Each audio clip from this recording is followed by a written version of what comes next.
यानंतर सगळ्यांना चक्रावून टाकणारी एक बातमी आहे।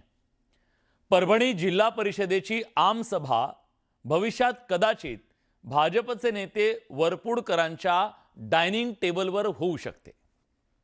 त्याचं कारण काय माहिती आहे? त्यांनी जिल्हा परिषदेची 5 तिकीटं पटकावली आहेत एकाच घरात। त्यात भाजपची 3 आहेत, शिवसेना उबाठाचं 1 आहे आणि काँग्रेसचं 1 तिकीट आहे, पूर्वाश्रमीची काँग्रेस। सगळ्या विचारधारा गुण्यागोविंदानं त्यांच्या घरात सुखानं नांदतायत। लोकशाहीत राजकीय नेते आपली घराणी मजबूत करण्याची कुठलीही संधी आता सोडत नाहीयेत। त्यांना आमदारकी खासदारकी तर पाहिजेच पाहिजे, पण आता नगरसेवक, जिल्हा परिषद, पंचायत समिती सगळं पाहिजे। बघा काय केलंय। लोकशाहीच्या मुळावर घराणेशाही।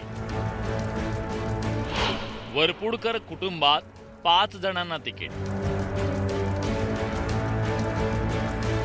संभाजीनगरलाही घराणेशाहीचा विळखा। हे आहेत भाजपचे ज्येष्ठ नेते आणि माजी मंत्री सुरेश वरपुडकर। परभणी जिल्ह्यात वरपुडकर पॅटर्नची चर्चा रंगली आहे। आता तुम्ही म्हणाल, हा वरपुडकर पॅटर्न आहे काय? तर त्याचं उत्तर जिल्हा परिषद निवडणुकीच्या उमेदवारीत दडलंय। त्यांनी जो राजकीय मेळ साधलाय तो भल्या भल्यांना आजपर्यंत जमला नाही। काही महिन्यांपूर्वी काँग्रेसला सोडचिठ्ठी देऊन भाजपच्या सत्तेच्या सावलीला उभ्या राहिलेल्या सुरेश वरपुडकर यांचा मुलगा समशेर वरपुडकर हे शिंगणापूर जिल्हा परिषद गटातून भाजपचे उमेदवार आहेत। त्यांच्या जोडीला वरपुडकर यांची सून प्रेरणा वरपुडकर या दैठणा गटातून भाजपच्या तिकिटावर मैदानात आहेत। तसंच लोहगाव गटातून वरपुडकर यांचे पुतणे बोनी वरपुडकर यांनाही भाजपनं संधी दिली आहे। अशा प्रकारे वरपुडकर घराण्यातील 3 सदस्यांनी कमळ हाती घेतले। नाही, त्यांनी कोणाला उभं नाही केलं। प्रत्येकाला व्यक्ती स्वातंत्र्य आहे, प्रत्येक जण आपापल्या पद्धतीने उभं राहिले। मी आणि समशेरजी दोघं उभे आहोत। तर ठीक आहे, मी उभं राहणार नव्हती, परंतु दैठणा जिल्हा परिषद सर्कलच्या सर्व लोकांचा आग्रह होता की ताई आपण त्या ठिकाणी निवडणूक कंटेस्ट करावी। त्यांच्या आग्रहाखातीर मी उभं राहिले। पण आता हे पहा, वरपुडकर यांच्या कन्या सोनल देशमुख यांनी झरी जिल्हा परिषद मतदारसंघातून शिवसेना उद्धव बाळासाहेब ठाकरे पक्षाकडून उमेदवारी अर्ज दाखल केलाय। वडील भाजपचे धुरंधर नेते असताना मुलीनं ठाकरेंची मशाल हाती घेतल्यानं राजकीय वर्तुळात भुवया उंचावल्या। कौटुंबिक संघर्षाचा खरा थरार तर लोहगाव गटात पाहायला मिळणार आहे। या गटात सुरेश वरपुडकर यांचे एक पुतणे उत्कर्ष वरपुडकर भाजपचे उमेदवार आहेत, तर त्यांच्याच विरोधात दुसरे पुतणे अजित वरपुडकर यांनी काँग्रेसचा पंजा हाती घेतलाय। एकाच वेळी सर्व पक्षीय उमेदवारी वरपुडकर कुटुंबानं मिळवली आहे।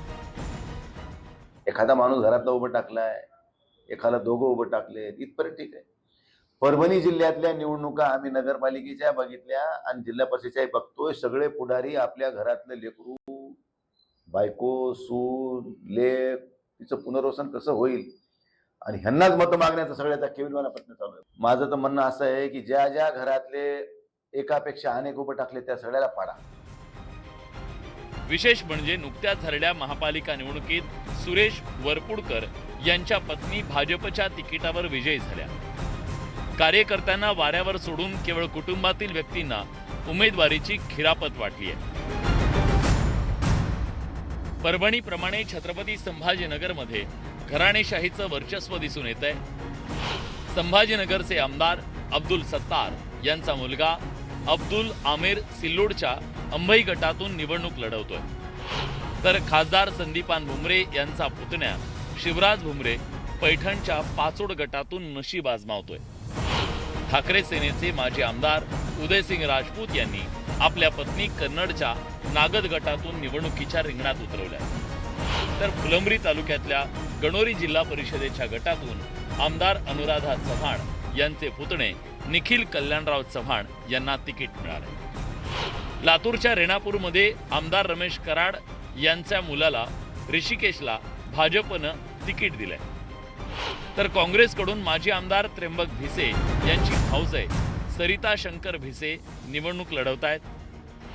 अहमदपूरच्या शिरूर ताजबंद गणातून राष्ट्रवादीचे आमदार मंत्री बाबासाहेब पाटील यांच्या मुलाला म्हणजे सूरज पाटीलला उमेदवारी देण्यात आली आहे. तर भाजपचे माजी प्रदेश प्रवक्ते गणेश हाके यांची भाऊजय रेखा अशोक हाके या खंडाळी गटातून निवडणूक लढवत आहेत. चाकूरच्या रोहिणा जिल्हा परिषद गटातून माजी खासदार सुधाकर शृंगारे यांच्या कन्या सुप्रिया शृंगारे भाजपकडून रिंगणात उतरल्यात. जी भारतीय जनता पार्टी दिल्लीपासून गल्लीपर्यंत त्यांनी जी सत्ता मिळवली ती सत्ता घराणेशाहीच्या विरोधात त्यांनी सत्ता मिळवली. जो पक्ष घराणेशाहीच्या विरोधात आतापर्यंत बोलत होता त्यांनीच घराणेशाही करून कार्यकर्त्याच्या हक्काच्या जागा बळकवण्याचं काम ते करत आहेत.